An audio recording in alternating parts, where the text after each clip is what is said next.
Tes, tes. Suara saya sudah terdengar? Sudah, Ibu.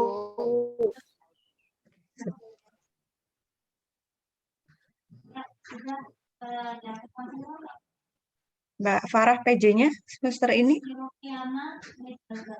Mbak Farah? Halo Mbak Farah? Mbak Farah, silakan di unmute speaker. Oke. Mbak Farah sama siapa? PJ-nya siapa aja? Satu orang? Dua orang? Saya sama iya. Sama? Sama siapa? Sandi. Sandi, oke. Ya, nanti bergantian aja ya, nggak apa-apa. Ada berapa mahasiswa, Mbak, yang sudah KRS-an, yang sudah aktif? Tahu? Untuk mata kuliah jiwa. Sudah aktif 24. Yang bukan, yang memang apa? Yang memang ikut kuliah jiwa semuanya berapa? Tahu nggak? Jumlahnya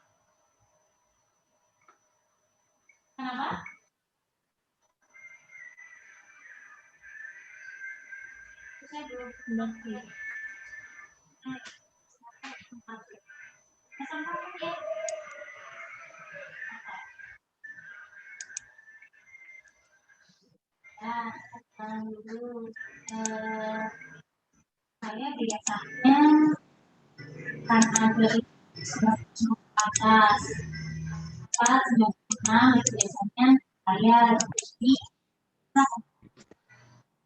kalau misalnya kalian jumlahnya 39, Bu. 39. Oke, 39. Berarti sudah separuh lebih ya yang hadir. Ya. Baik. Biar waktunya. Oh, sebentar. Ini ada yang ngechat. Kalau tidak sama Ibu. Oke.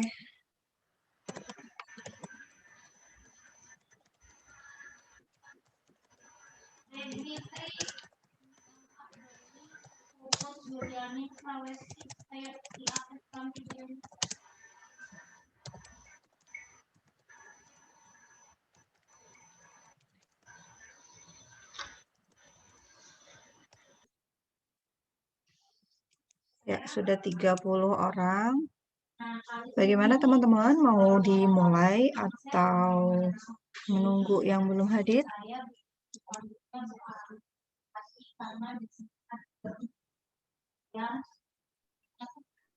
Silakan. Ada yang salah nih. Anak saya ternyata bunut. Nah, ya, saya normal ikan. Saya biasa di Kuali. Saya alhamdulillah baru ada satu suami dan baru ada satu anak. Ya. Oke, saya asli.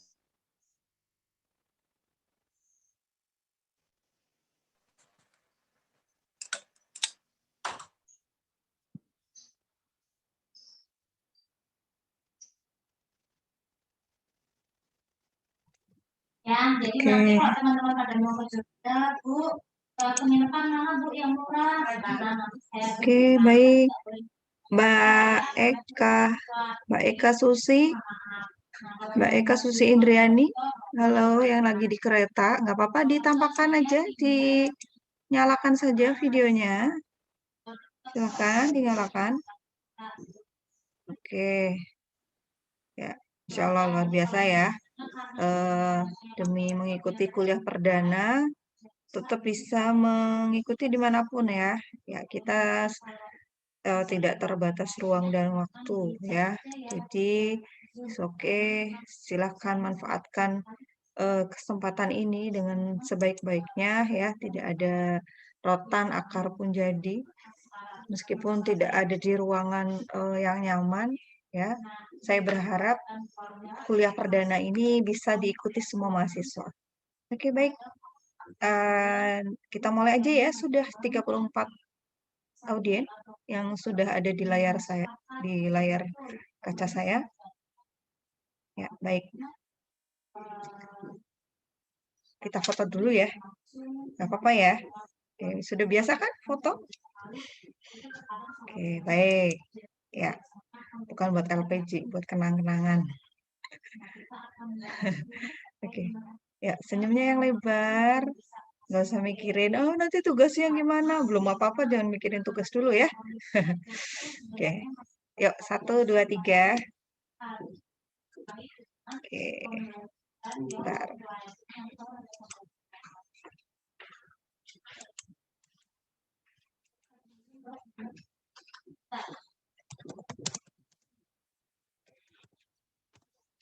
Oke. Satu lagi. Slide kedua. Senyumnya. Senyumnya, yuk. Silakan senyumnya yang lebar.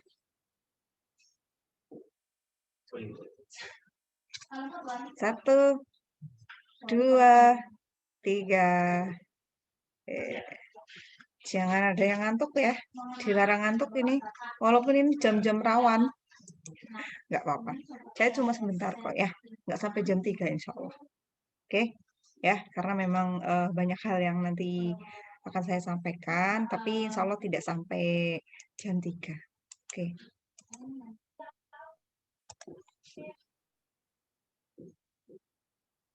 Bismillahirrahmanirrahim. Saya mulai. Assalamualaikum warahmatullahi wabarakatuh. Waalaikumsalam warahmatullahi wabarakatuh. Alhamdulillahirrahmanirrahim.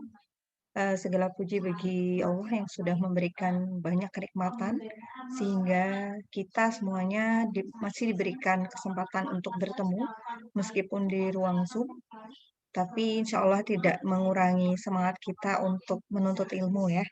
Dan saya acungi jempol untuk teman-teman yang sudah bersedia mengorbankan waktu, pulsa, kemudian mungkin jam tidurnya, karena 6 bulan ke depan kita akan sering bertemu ya, meskipun mungkin tidak lewat Zoom terus, tapi kita akan sering berinteraksi melalui Skalsa. Ya, selawat dan salam semoga senantiasa tercurah limpahkan pada junjungan kita Nabi Muhammad SAW. Di awal pertemuan ini saya ingin menyapa teman-teman semuanya. Apa kabar teman-teman semester 4 ya, Prodi S1 Perawatan? Baik? Ya. Apakah ada yang dalam kondisi sakit? Alhamdulillah baik. Mbak Farah, PJ-nya kemarin katanya agak-agak sakit ya, Mbak Farah? Iya Bu, telinganya itu apa, dengung terus pusing banget. Oh ya, coba dicek ya. Biar nanti pastikan kondisi kalian sehat, tetap jaga protokol kesehatan yang memang sudah digariskan ya. Meskipun mungkin kelihatannya sekarang sudah seperti biasa ya, tapi ternyata memang COVID memang masih merajalela di mana-mana ya. Jadi saran saya di awal pertemuan kita kali ini ya, pergunakanlah kesempatan sehat dengan sebaik-baiknya. Karena ada 2 nikmat yang seringkali terlenakan ya oleh manusia. Yang pertama nikmat sehat, dan yang kedua nikmat waktu luang ya. Kadang kalau kita dalam kondisi sehat, seringkali kita lupa bahwa begitu berharganya ya nikmat sehat. Kalau sudah sakit, mau dikasih makanan seenak apapun, nggak akan doyan ya. Ya kan? Begitupun dengan waktu gitu ya. Kalau waktunya tidak bisa kita manfaatkan dengan sebaik-baiknya, ya seperti halnya pedang ya. Pedang itu kalau waktu itu seperti pedang, kalau tidak hati-hati menggunakannya bisa menebas leher kita sendiri. Artinya kalau kita tidak bisa memanfaatkan waktu dengan sebaik-baiknya, nah kita akan dibuat keteteran, dibuat kelimpungan dengan segala macam aktivitas yang mungkin datang karena kita tidak bisa memanfaatkan waktu dengan baik. Nah, di awal pertemuan ini saya berharap teman-teman sudah siap ya, siap lahir batin. Ya, siap lahir batin artinya kita benar-benar sudah siap dengan segala macam hal, tidak hanya bayar SPP, tidak hanya memenuhi kewajiban registrasi saja, tapi juga kalian sudah menyiapkan mental kalian untuk menggunakan hak kalian dan menggunakan kewajiban kalian selama di semester 4 ini. Ya, sebelum kita mulai, tidak ada salahnya mari kita awali pertemuan kita dengan berdoa dulu sesuai dengan keyakinan kita masing-masing. Berdoa, saya persilahkan.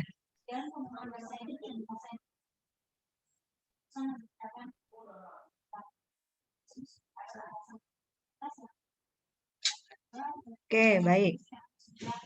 Sebelumnya, ini wajah-wajah baru, atau mungkin dulu pernah ketemu dengan saya ya di semester sebelumnya, meskipun kita belum pernah nge-Zoom. Ada yang sudah kenal saya?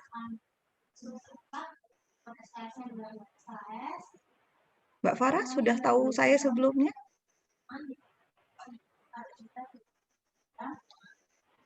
Mbak Farah? Belum? Belum. Belum, ya. Kalau PJ-nya saja bilang belum, kemungkinan yang lain juga belum ya. Oke, baik. Boleh saya kenalan dulu? Boleh ya? Silakan. Oke, baik. Terima kasih, Mas Asep. Perkenalkan, nama saya Bu Ita Apriliani, ya. Biasa dipanggil Bu Ita. Itu nama panjangnya. Nama pendeknya Bu Ita ya. Panggilannya Bu Ita. Di Harapan Bangsa cuma ada saya yang namanya Ita, jadi gampang dicari. Ya, saya aslinya dari Purbalingga, ya. Status saya sudah diakui, sudah punya suami dan sudah mempunyai 2 putra, putri, yang pertama, yang kedua putra. Saya tinggalnya sekarang di Purwokerto, ya.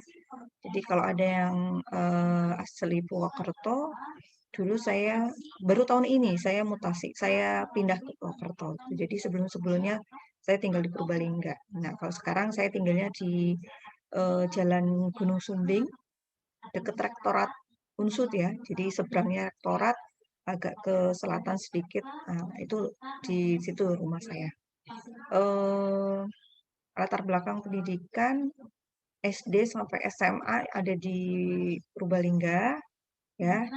Mungkin ada yang dari SMA Bobotsari. Nah, itu alma mater saya. Oke.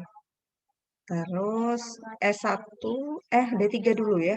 Saya melanjutkan studi keperawatan, diawali dari akademi keperawatan, ya.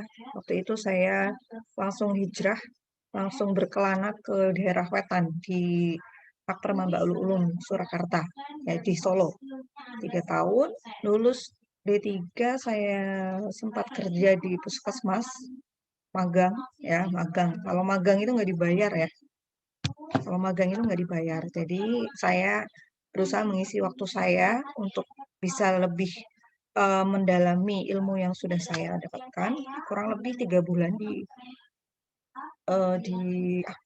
puskesmas ya, di puskesmas pembantu di desa saya. Baru kemudian setelah 3 bulan saya berkelana lagi. Saya kerja di Jakarta. Di Jakarta kerja di sebuah klinik, waktu itu di Jakarta Selatan, kurang lebih 1 tahun. Ya, setelah 1 tahun saya kurang betah ya di sana, saya pulang lagi, kemudian saya kembali magang. Jadi waktu saya tuh nggak pernah jarang waktunya untuk slow gitu ya, untuk bisa nganggur dulu. Karena saya prinsipnya kalau saya lebih senang beraktivitas kayak gitu ya. Nah, setelah pulang dari Jakarta, magang lagi sekitar 2 bulan. Nah, habis itu saya ada kesempatan dapat info untuk melanjutkan S1 ya, karena waktu itu saya memang cita-citanya pengen jadi dosen ya. Heeh. Nah, itu salah satu kompensasi saya. Ya, kompensasi itu apa? Jadi karena dulu mungkin cita-cita saya dari kecil pengen jadi guru gitu ya. Nah, ternyata orang tua lebih mengarahkan saya jadi perawat. Nah, pas di keperawatan, saya tahu dari dosen kalau kalau mau jadi dosen perawat otomatis harus meningkatkan kapasitas keilmuan. Jadi meskipun lika-liku yang sudah saya hadapi itu saya lewati kerja magang dan sebagainya. Nah, saya ketika Allah kasih kesempatan untuk melanjutkan S1, saya kuatkan tekad saya ya, meskipun saya nggak tahu, aduh nanti biayanya gimana kayak gitu ya. Bismillah saya coba S1 saya di Unpad dan alhamdulillah keterima ya. Dan waktu itu saya ingat sekali bagaimana saya harus melobi orang tua saya karena orang tua saya mungkin dari sisi ekonomi juga tidak terlalu bukan orang kaya gitu ya. Saya bilang bukan orang kaya, tapi alhamdulillah cukup. Jadi waktu itu sempat melobi bagaimana biar saya bisa dibiayai ya karena memang mungkin secara kemampuan saya belum bisa bekerja untuk membiayai kuliah saya. Sampai akhirnya saya keterima dan alhamdulillah orang tua meridhoi. Saya melanjutkan kuliah saya di Unpad S1. Jadi masuknya jalur khusus ya 2004. Kemudian 2007 saya lulus sudah dengan profesi ya. Jadi 2 tahun untuk studi, 1 tahun untuk program profesi gitu. Lulus 2007, kemudian menikah September awal. Kemudian setelah menikah saya baru diterima di sini ya di Universitas Harapan Bangsa. Waktu itu masih Psikes Harapan Bangsa. Dan alhamdulillah sampai sekarang sudah menjadi dosen tetap dan 2016 saya melanjutkan S2 saya di Undip seperti itu.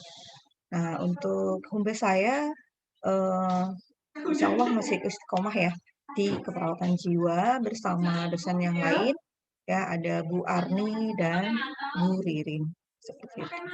Ya nanti saya akan jelaskan bagaimana proses pembelajaran di keperawatan jiwa ini ya. Sekaligus memperkenalkan beberapa tim keperawatan jiwa yang nantinya akan berinteraksi dengan teman-teman semuanya selama 1 semester ini. Oke, ya itu sedikit perkenalan dari saya. Ada yang mau bertanya? Mungkin terkait dengan pembelajaran, mungkin terkait dengan bagaimana kiat untuk bisa belajar atau apa? Silakan. Sebelum nanti saya lanjutkan untuk penjelasan RPP. Ada? Tidak ada?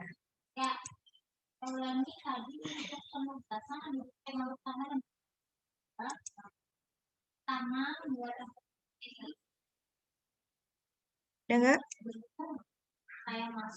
Halo? Silakan. Saya sangat terbuka untuk interaktif ya. Jadi biar suasananya tidak kaku, tidak hanya saya yang aktif, tapi teman-teman juga aktif di sini. Ada nggak? Tidak ada? Oke, kalau nggak ada, ada yang mau bertanya? Silakan. Mas Arif dan siapa ini? Ini satu Zoom 2 orang ya? M. Arif dan oh ya, oke. Baik, kalau tidak Heli Jatmiko. Oke. Baik, mungkin saya di awal pertemuan pengen menyapa dulu. Ini ada yang dari luar Jawa? Tidak ada, Bu. Oh, tidak ada. Oke. Berarti rata-rata Jawa Tengah? Atau ada yang dari Jawa Barat? Jawa Timur? Mas Asef ini dari mana, Mas Asef? Mas Asef dari mana? Dari Banjarnegara. Oh, dari Banjar. Banjarnegara. Oke, dari Banjarnegara. Ya. Oke, kalau tidak ada yang dari luar Jawa, semoga saja ini bisa lebih memperlancar ya proses pembelajaran kita karena di beberapa tugas ada kemungkinan untuk bekerja secara kelompok ya. Terus ada yang sudah stay di Purwokerto saat ini?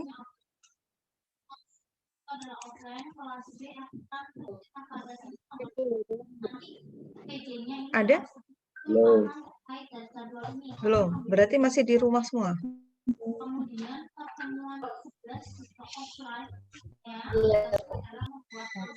Ya, ya. Oke, baik. Saya harap tadi apa yang saya tanyakan tadi ini sebagai awal untuk membuka perkenalan dan juga saya sebenarnya ingin mengetahui kondisi kalian saat ini karena memang pembelajaran secara daring ini mungkin di sisi lain kurang efektif untuk beberapa mata kuliah ya. Karena begitu saya menyusun RPP juga ternyata memang ada beberapa subbab yang memang menuntut kalian untuk lebih aktif ya, lebih aktif dalam hal berinteraksi seperti itu. Jadi mungkin nanti ada yang harus saya revisi lagi karena ini memang masih baru ya.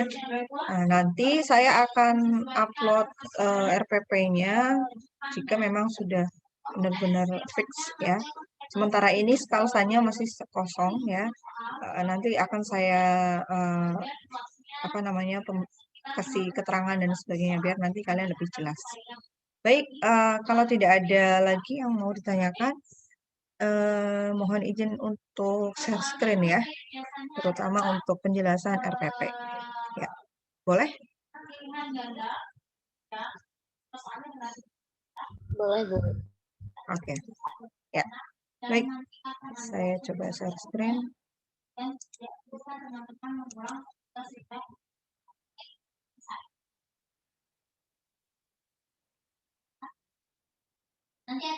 Ya, sudah terlihat di layar kaca teman-teman semuanya? Sudah, Sudah, Bu. Bu. Oke, ya. Baik. Ini RPP keperawatan jiwa 1. Jadi ada jiwa 1 dan jiwa 2. Untuk koordinatornya saya sendiri ya. Kemudian dosen pengampunya nanti ada 3 orang. Selain saya ada Bu Arni ya. Bu Arni mungkin teman-teman juga udah kenal. Kemudian Bu Ririn Isma Sundari. Kalau Bu Arni ini Kaprodi D3 keperawatan. Bu Ririn Isma Sundari dulu Kaprodi S1, tapi sekarang beliau sedang kuliah S3-nya di UGM. Kemudian saya sendiri dan juga Pak Agus Riyadi, ini perawat RSUD Banyumas yang menggawangi divisi keperawatan jiwa. Jadi beliau tugasnya di unit rawat inap dan rawat inap RSUD Banyumas. Ya, rawat inap untuk pasien-pasien gangguan jiwa. Oke. Untuk visi misi fakultas saya rasa di skip aja ya. Kemudian untuk penjelasan mata kuliahnya ini ada di, maaf ini salah ya, maksudnya masih 2020-2021.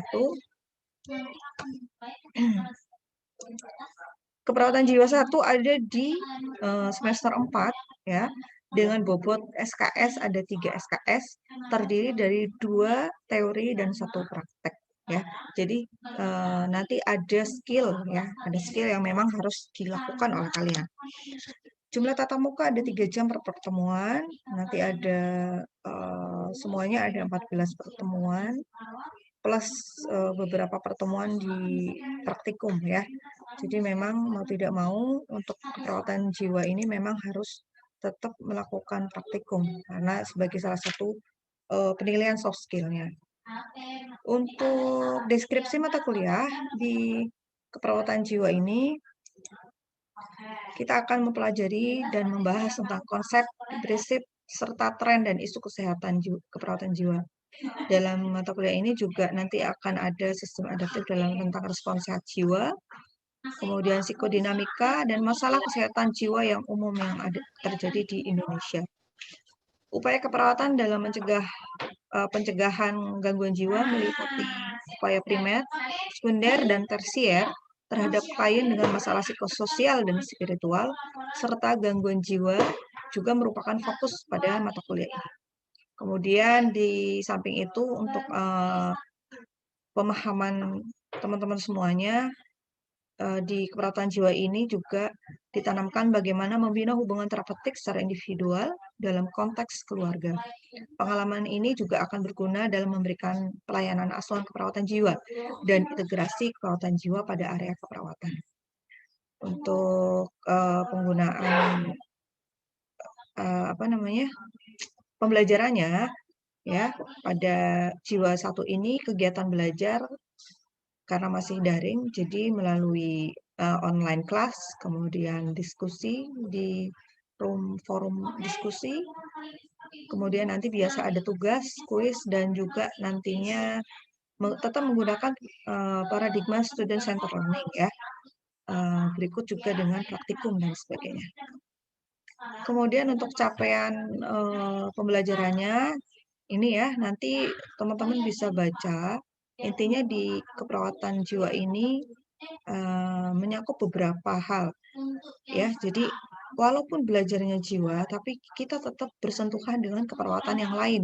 Salah satunya keperawatan dasar, keperawatan medikal bedah, karena nanti bagaimana ketika kita mengatasi pasien-pasien pada kondisi bencana, sekaligus ada 2 kemungkinan yang bisa kita hadapi, yaitu pasien dengan gangguan fisik dan juga pasien dengan trauma bencana. Nah, ini nanti juga akan kita bahas. Kemudian keperawatan paliatif dan menjelang ajal, nanti ini bersinggungan dengan distress spiritual, ya, pada saat sakaratul maut dan sebagainya. Nanti ada materi khususnya.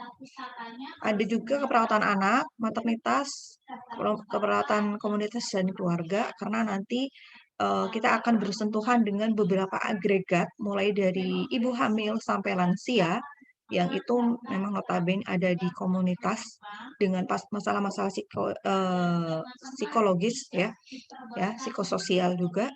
Nah, ini nanti akan menjadi bahasan dalam keperawatan jiwa 1 ini. Kemudian teknik penegakan diagnosis asuhan keperawatan, komunikasi terapeutik. Nah, nanti ini akan terkait dengan praktikum, ya. Jadi praktikumnya nanti saya plotting di pertemuan setelah UTS, ya. Nanti saya jelaskan dengan lebih rinci. Kemudian selain itu juga kita menguasai konsep, prinsip, dan teknik penyuluhan kesehatan sebagai bagian dari upaya pencegahan penularan penyakit pada level primer, sekunder, dan tersier. Selanjutnya, pengelolaan asuhan keperawatan pada klien di beberapa tatanan pelayanan kesehatan, dan menguasai pengetahuan faktual tentang sistem informasi asuhan keperawatan dan kesehatan. Nah, untuk keterampilan khususnya nanti silakan bisa dibaca lagi, karena ini kan jadi kita di jiwa itu juga tidak hanya mencermati fenomena secara jiwa, ya, tapi juga kita dituntut untuk bisa lebih menguasai IT, ya, karena di tugas-tugas yang nanti akan saya kirimkan, akan saya tugaskan pada kalian, banyak penggunaan penggunaan IT, ya, terutama dalam hal pembuatan video dan sebagainya. Oke. Ya, sudah ada peringatan untuk upgrade, nanti begitu selesai langsung klik lagi, ya, link yang tadi saya share. Baik, sampai di sini di keterampilan khusus. Mungkin ada yang perlu ditanyakan?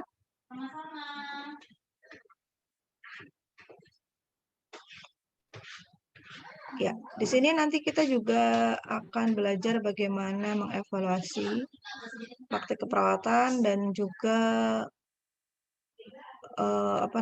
ada program promosi, gitu, ya. Oke. Ya. Kalau tidak ada pertanyaan, saya lanjut aja, ya. Oke. Untuk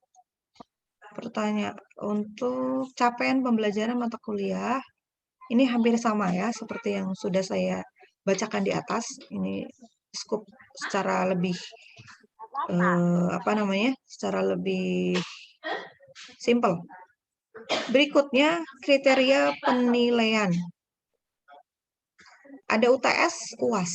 UTS di sini masih bisa direvisi ya sesuai dengan permintaan teman-teman. Tapi ini sudah mengacu pada saran dari prodi ya. Jadi untuk UTS, UAS itu tidak kurang dari 20%. Ya, tidak kurang dari 20%. Kemudian tugas terstruktur ini bisa meliputi bisa Awas jatuh. Loh, ada yang bocor. Ya, saya lanjut ya. UTS UAS 20%, tugas struktur 30%. Ini ada kuis juga, kemudian pembuatan makalah dan sebagainya nanti sudah masuk ke sini. Evaluasi skill lab. Mbak Feti. Di unmute dulu ya. Nggak apa-apa ya sambil ngomong dedeknya ya. Ya. Nanti dedeknya suruh ikut kuliah. Oke.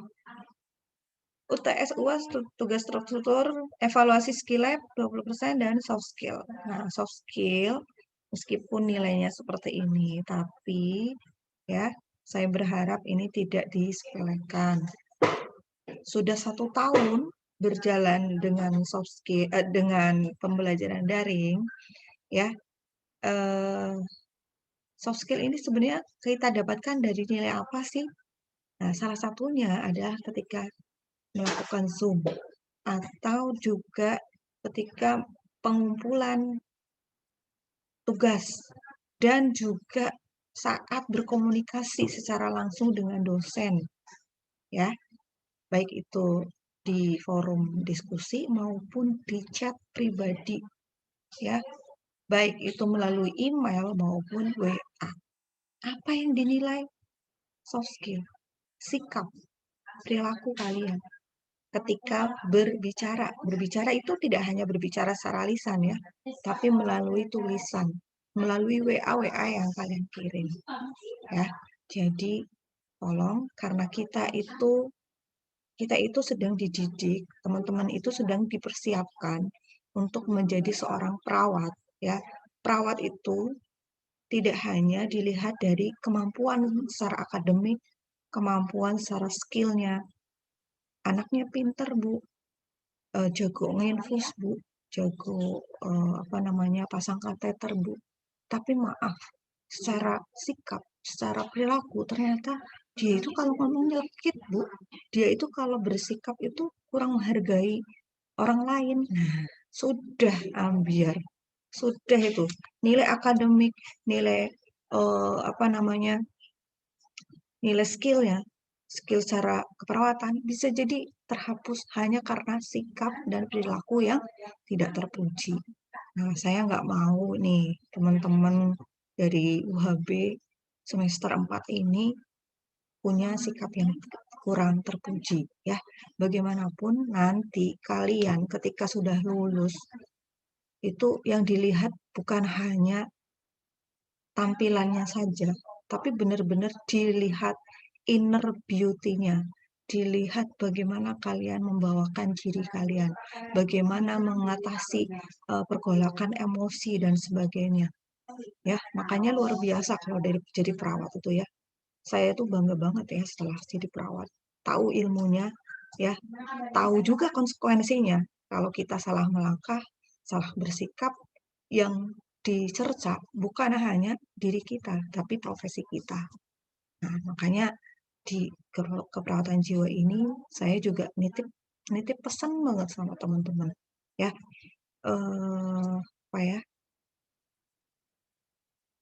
Jadikan diri kalian itu cermin ya. Cermin buat orang lain, cermin buat diri sendiri bagaimana bersikap. Kalau kita baik pada orang lain, insya Allah orang lain pun akan baik pada kita. Nah, dari mana itu bisa kita dapatkan? Ya dari mulai pembelajaran ini.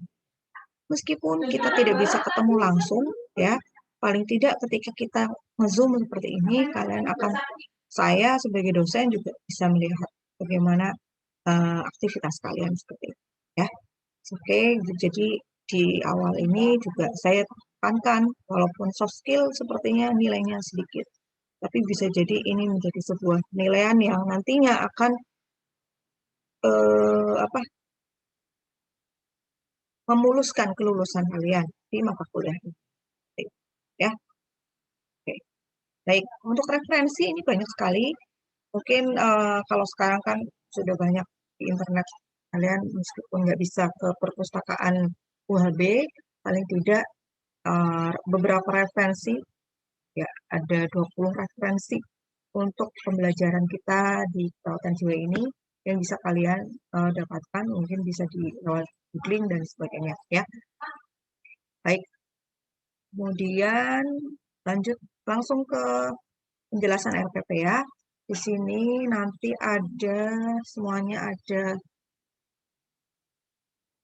7 pertemuan sebelum UTS, kemudian ada jeda 1 pertemuan setelah UTS, ya, karena libur hari Idul Fitri. Dan nanti yang saya bold dengan pink ini adalah jadwal skill lab, ya. Jadi kalau jadwal skill lab-nya, jadwal praktikumnya itu hari Rabu dengan beda jam, ya, untuk masing-masing kelas. Ada 19 pertemuan semuanya, ya. Nanti ada yang online, dan untuk pembelajaran praktikum kemarin sesuai dengan edaran dari Prodi untuk keperawatan jiwa tidak ada jadwal secara praktikum yang harus dilakukan di kampus. Jadi masih tetap bisa dilakukan secara online dengan metode yang lain. Oke, nanti saya akan jelaskan. Berikutnya saya jelaskan dari awal. Di pertemuan pertama sekarang ini, mungkin untuk pertemuan ini saya baru bisa penjelasan kontrak, dan untuk materi kesehatan jiwa, sejarah dan tren isu nanti akan menyusul, ya, setelah saya menyelesaikan untuk pembagian materi dan dosen di Skalsa, ya. Nanti tinggal kalian klik aja Skalsanya keperawatan jiwa, nanti moga-moga sudah lengkap, ya. Oke. Kemudian di pertemuan kedua nanti langsung ketemu dengan Bu Ririn, ya. Bu Ririn membahas tentang perspektif keperawatan jiwa. Di pertemuan ini akan dibahas proses terjadinya gangguan jiwa dan konsep stres, sehat sakit jiwa, dan coping. Di pertemuan ketiga masih ketemu dengan Bu Ririn, ada konseptual model dalam keperawatan jiwa. Jadi ada beberapa model keperawatan. Mungkin teman-teman bisa baca lagi konsep dasar perawatan, ya. Banyak teori-teori yang di mata kuliah KDK, ya, yang nantinya akan diadopsi, terutama yang menyoroti tentang keperawatan jiwa. Nanti akan dibahas oleh Bu Ririn. Kemudian prevensi primer, sekunder, dan tersier perawatan jiwa. Berikutnya di pertemuan 4 ada Bu Arni. Ini masih online kelas semua, ya.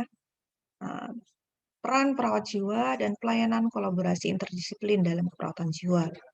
Kemudian di pertemuan kelima masih dengan Bu Arni, masih melanjutkan tema yang sama dengan subbab pelayanan keperawatan jiwa pada situasi bencana, ya. Makanya kenapa tetap terintegrasi dengan keperawatan gawat darurat, keperawatan anak, maternitas,